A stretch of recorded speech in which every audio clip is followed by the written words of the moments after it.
రెండవ రాజులు 20వ అధ్యాయము. ఆ దినములలో హిజ్కియాకు మరణమైన రోగము కలగగా ఆమోజు కుమారుడును ప్రవక్తయ్యున్న యోషయ అతని యొద్దకు వచ్చి, నీవు మరణమవుచున్నావు, బ్రతుకవు గనుక నీవు నీ ఇల్లు చక్కబెట్టుకొనుమని యెహోవా సెలవిచ్చుచున్నాడని చెప్పగా, అతడు తన ముఖము గోడ తట్టు తిప్పుకొని, యెహోవా యథార్థ హృదయుడనై సత్యముతో నీ సన్నిధిని నేనెట్లు నడుచుకొంటినో, నీ దృష్టికి అనుకూలముగా సమస్తమును నేనెట్లు జరిగించి తినో కృపతో జ్ఞాపకము చేసుకొనమని హిజ్కియా కన్నీళ్లు విడుచుచు యెహోవాను ప్రార్థించెను. యోషయ నడిమిశాలలో నుండి అవతలకు వెళ్ళక మునుపే యెహోవా వాక్కు అతనికి ప్రత్యక్షమై ఇలాగు సెలవిచ్చెను, నీవు తిరిగి నా ప్రజలకు అధిపతి అయిన హిజ్కియా యొద్దకు పోయి అతనితో ఇట్లనము, నీ పితరుడైన దావీదునకు దేవుడగు యెహోవా నీకు సెలవిచ్చినదేమనగా, నీవు కన్నీళ్లు విడుచుట చూచితిని, నీ ప్రార్థన నేను అంగీకరించి ఉన్నాను, నేను నిన్ను బాగు చేసేదను.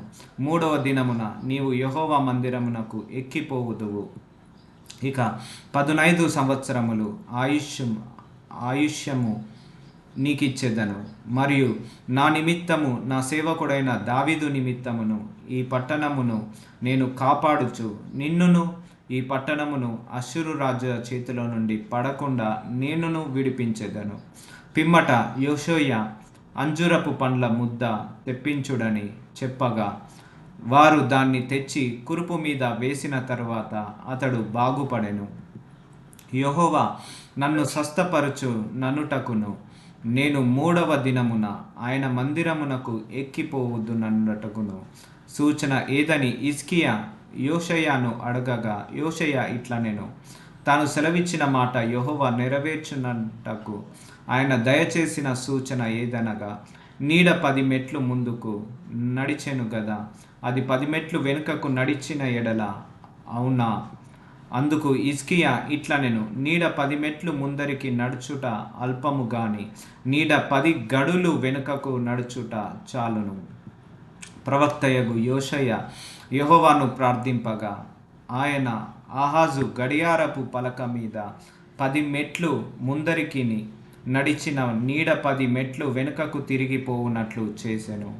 ఆ కాలమందు బబులోను రాజును బలదాను కుమారుడు నైన బెరోదకల్బదాను హిజ్కియా రోగి అయిన ఉండిన సంగతి విని పత్రికలను కానుకను అతని యొద్దకు పంపగా, హిజ్కియా దూతలు వచ్చిన మాట విని వారిని లోపలికి రప్పించి, తన నగరునందేమి రాజ్యమందేమి కలిగిన సమస్త వస్తువులలో దేనిని మరుగు చేయక తన పదార్థము గల కొట్టును, వెండి బంగారములను, గంధవర్గములను, పరిమళ తైలములను, ఆయుధశాలలను, తన పదార్థములలోనున్న సమస్తమును వారికి చూపించెను.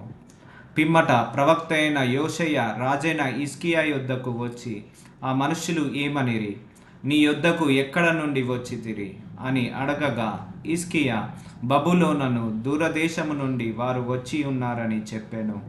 నీ ఇంటిలో వారు ఏమేమి చూచిరని అతడు అడగగా, హిజ్కియా, నా పదార్థములలో దేనిని మరుగ చేయక నా ఇంటిలోనున్న సమస్తమును నేను వారికి చూపించి ఉన్నాననెను. అంతటా యోషయ హిజ్కియాతో ఇట్లనెను, యెహోవా సెలవిచ్చిన మాట వినుము. వచ్చు దినములలో ఏమీయు మిగిలకుండా నీ నగరనందున్న సమస్తమును నేటి వరకు నీ పితరులు సమకూర్చి దాచిపెట్టినదంతయు బబులోను పట్టణమునకును ఎత్తుకొని పోబడునని యెహోవా సెలవిచ్చుచున్నాడు. మరియు నీ గర్భమందు పుట్టిన నీ పుత్ర సంతును బబులోను రాజు నగరునందు నపుంసకులుగా చేయుటకై వారు తీసుకొని పోవుదురు. అందుకు హిజ్కియా, నీవు తెలియజేసిన యెహోవా ఆజ్ఞ చొప్పున జరుగుట మేలే. నా దినములలో సమాధానము సత్యము కలిగిన ఎడల మేలే గదా అని యోషయతో అనెను. హిజ్కియా చేసిన ఇతర కార్యములను గూర్చియు అతని పరాక్రమంతటిని గూర్చియు, అతడు కొలను త్రవ్వించి కాలువ వేయించి పట్టణములలోనికి నీళ్లు రప్పించిన దానిని గూర్చియు యూదారాజుల వృత్తాంతముల గ్రంథమందు రాయబడి ఉన్నది. హిజ్కియా తన పితరులతో కూడా నిద్రించగా అతని కుమారుడైన మనష్షే అతనికి మారుగా రాజాయెను.